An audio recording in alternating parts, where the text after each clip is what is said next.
This is the video for how to complete your cybercrime paper. In order to get this paper, you will actually need to have the instructions in front of you, but then also a draft, because this is an assignment that does have a draft. So head over to my website and pull the draft off of that. And when you do, it should look like this.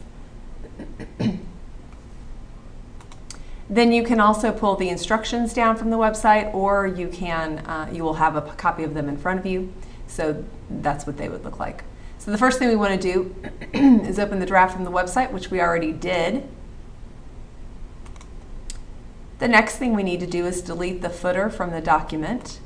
So we'll go to our document, and if you look at the bottom, the footer is right down at the bottom. So we'll go ahead and highlight that, and then we can delete it. And I just pressed my delete button. You can close your header and footer.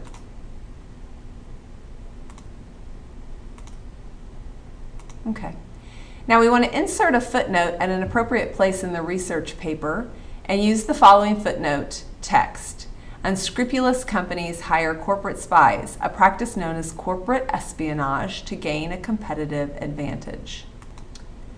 So we're looking at unscrupulous companies hiring corporate spies. Let's go over here, and as we read this, an offense under digital security involves a deliberate act which is contrary to law. Cybercrime refers to online or illegal acts. Perpetrators in cybercrime in general belong to one of these categories.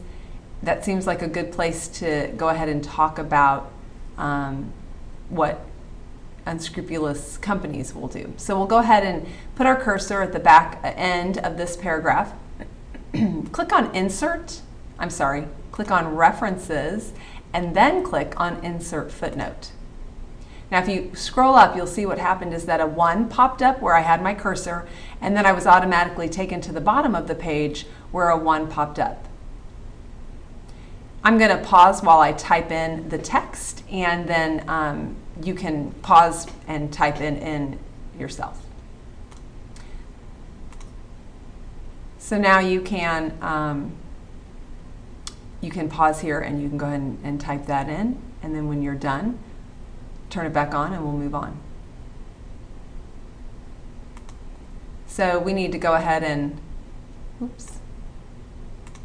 scratch those out since we've done them. Now we need to change the location of the footnotes from the bottom of the page to below the text. And then we want to answer the question, how did the placement of the footnotes change? So right now we're here at the bottom of the page. If we want to go right below the text, this is where we want it to go.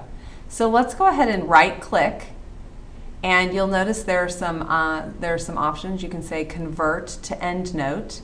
EndNote makes sense because it'll be at the end of our document. So let's go ahead and do that and see what happens. And sure enough, it takes it to where it is truly at the end of the text. So in answer, how did the placement of the footnotes change? They moved to the end of the text and became endnotes. Okay.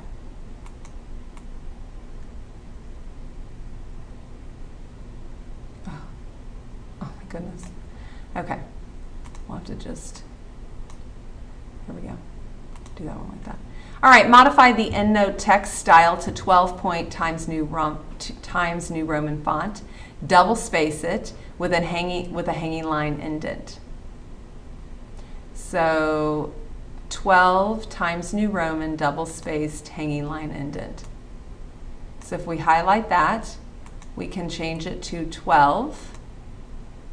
We can change our spacing to double. And a hanging line indent is your second line being indented. So remember that the first line, if I hover over the first triangle, I say first line indent. If I move that, it moves the first line. The second, or the bottom triangle, is the hanging indent, and if I move that, I move the second line.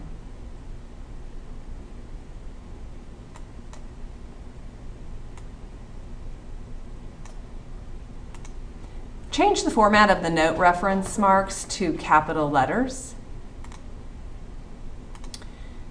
So when you come over here, what that's referring to is this, let's scroll in a little bit so you can see what I'm talking about. This I we want to change that. So let's go ahead and click somewhere near there. And if you go to Note Options, you'll see that there are some things that you can change. For example, we could go back to footnotes, change it to the bottom of the page rather than the end of the document. Our number format can also change. We can go 1, 2, 3, lowercase ABC, or uppercase ABC. So we're going to choose the capital letter ABC and apply it, and then you'll notice when we do that that it changes to a capital letter. Okay?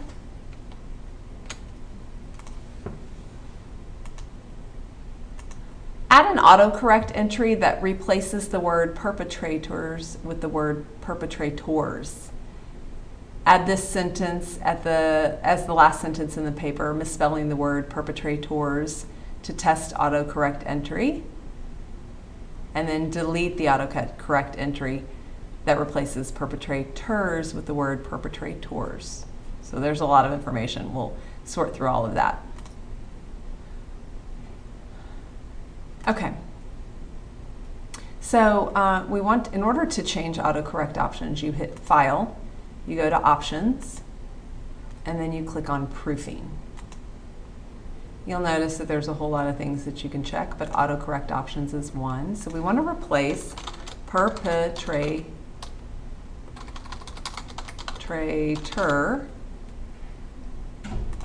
with perpetrator. And I had already done that, so we'll say OK. So then we want to add this sentence right here. I'm sorry, went too long. These perpetrators, and we want to misspell perpetrators, present a growing threat to society. These perpetrators present a growing threat to society. So now we want to come back over here and we want to type that in as the last sentence.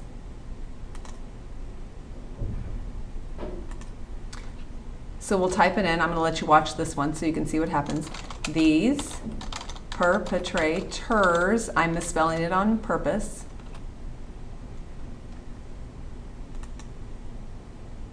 present a growing threat to society.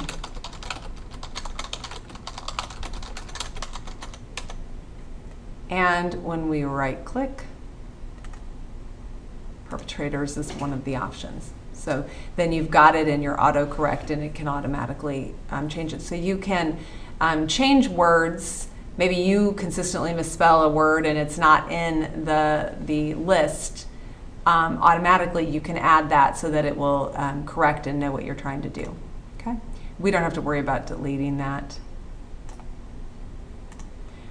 Check the spelling of the document displaying readability statistics, and then there are some certain scores that we want to verify, so we'll do that. So let's pop back over here, and the first thing that we want to do is go to File, Options. We're going to go back to Proofing, and then down here, Show Readability Statistics. You want to click that and say OK. Now let's go to Review and do our spell check. And what you'll notice is that it tells us how many words, how many characters, how many paragraphs, how many sentences. You also have some scores.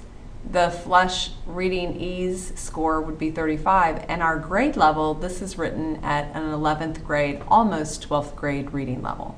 So let's go ahead and answer our questions. So 35 and 11.8. All right, so we'll put FK GL that's our grade level, was 11.8. And our FRE, which was the reading ease, was 35.